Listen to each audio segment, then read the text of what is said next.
Matt, Hey, John. thanks for having us here today, man. Absolutely. Thanks for coming. So, explain to me what is going on here.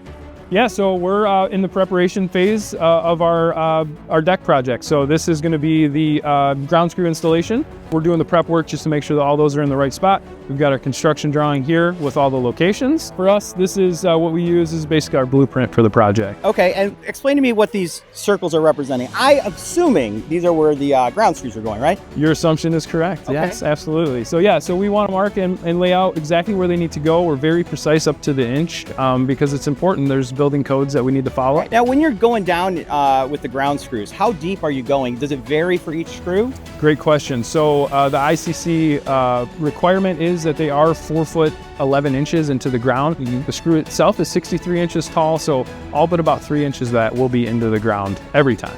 And this is a much faster way to actually build your deck's foundation because you're not having to drill down and pour the concrete, pour that, and wait for it to set. Once you get these in, you're good to go, right? That's right, yeah. A lot of great reasons for ground screws. One of them is longevity, but really important, kind of what we're talking about right now, is the time frame it takes. So as I'm marking them here, I'll just mention that we want to be within that depth, and it's a lot cleaner. Can I mark one?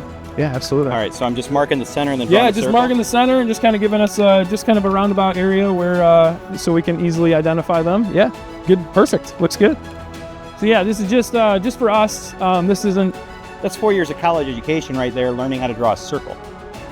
That diploma in communications never goes to waste. So another cool thing about ground screws is with our machine, you'll see here in a little bit, but we actually have a torque reader right on it. So it reads torque as we're going into the ground. 612 foot-pounds is the minimum.